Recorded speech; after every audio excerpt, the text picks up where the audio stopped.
not serving any public good. They are not, in fact, protecting the beneficiaries that the Labour Party claim they are. And so it is time this outdated duty was abolished. It is, in fact, long overdue, and, sir, I'm very pleased to commend the bill to the House. Wonderful speech.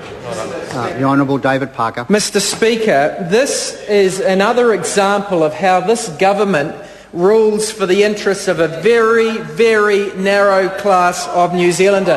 That last speaker got to her feet and did not address any of the issues that were raised by my colleague Stuart Nash. Already under current law, there is no limit on gifts to a charity.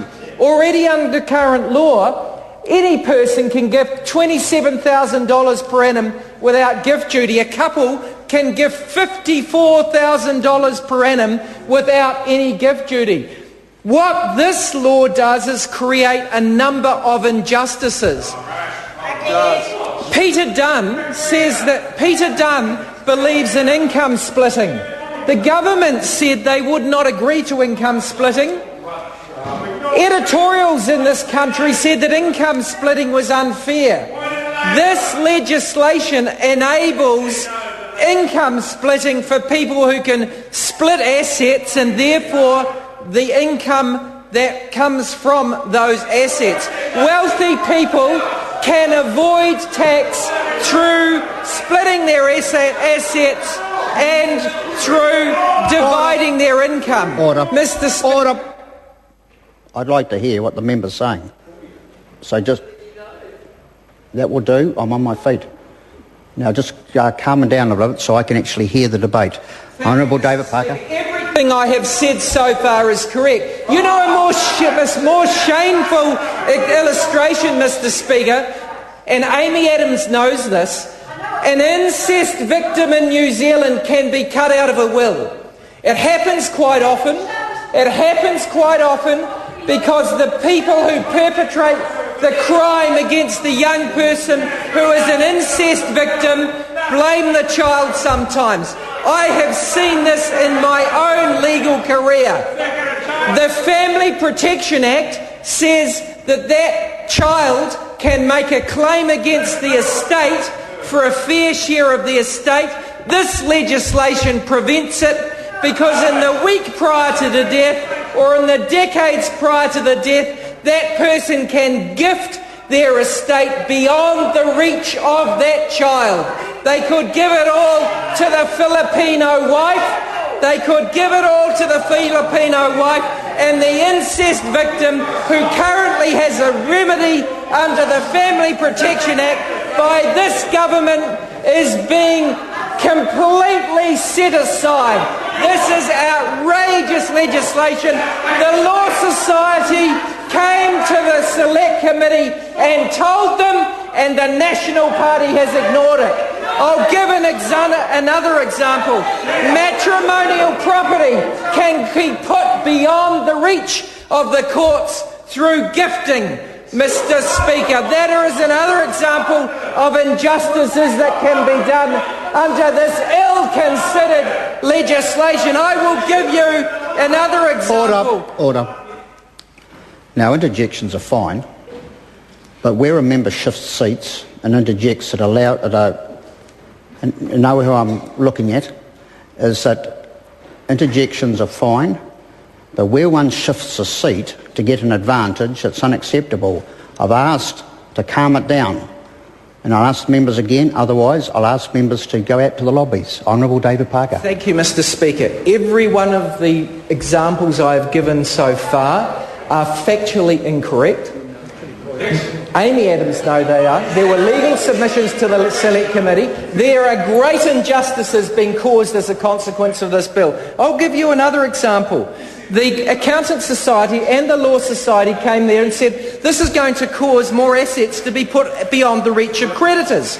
In other words, a creditor will be able to will have less of a remedy because the assets will have been transferred, they will have been gifted. Now, in this situation, there are actually some theoretical rights if it's done 2 years prior to the date of insolvency. If it's done more than 2 years prior to the date of insolvency. If Mr Petrovich started to put assets beyond the reach of creditors more than 2 years prior to him going bankrupt, his assets would be beyond the reach of any creditor under New Zealand's law following this. So, Mr Speaker, that's another example. I'll give you another example of where the tax base is being eroded. At present, there are continuity of shareholder requirements in respect of losses in a company. So if a company makes a big loss, a company might make a $10 million loss on a bad investment.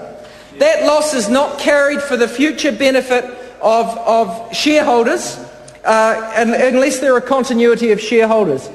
Mr Speaker, that rule can be got around now because assets can be gifted to that company to take advantage of some of those tax losses. Now, that's not the worst example. The worst example, in my opinion, here is what you are doing to an incest victim in the National. You are. You might. The National Party. Sorry, the National Party might deny that, but that's what the Law Society told them, and they're right. Because if assets are gifted out of the estate of someone who has perpetrated a crime of incest against their children, there will now be no remedy under the Family Protection Act. And that's what the Select Committee was told, and they are right. And yet the government is pushing on with this because they have another objective, and that's to serve the interests of the very narrow class of people who will benefit from this legislation. And those are the people who will benefit from income splitting,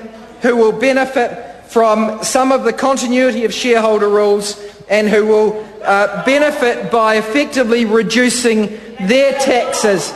And bear in mind, if they reduce their taxes, someone else has to pay them. Who's that someone else? That someone else is someone less wealthy.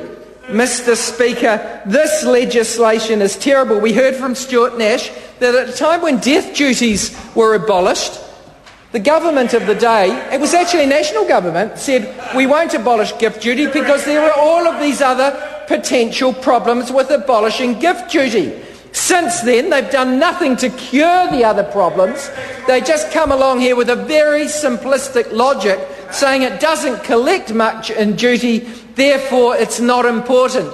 They miss the other important factors: income splitting, creditor protection, the protection of people in estates who have been abused by their parents. There are lots of other cases where they haven't been abused by their parents, but they've fallen out with a child for some reason. It might be that they have a second marriage and they don't get on with the second wife, and therefore, for whatever reason, they're disentitled under the estate. That person could have a serious illness. There could be a moral duty owed by the deceased, the testator, to the surviving children, and this legislation means that they will not have an effective remedy. I've already mentioned the concerns around matrimonial property or other non-matrimonial partnerships. Again, this is something that both the Law Society and the accountants warned about, and it's not even referred to by the National Party in their commentary on the bill. They don't even address it. They pretend that it doesn't exist because it doesn't meet their prescription. This is bad law. This government plainly governs for the interests of a narrow section of the population and is causing injustice. Dr.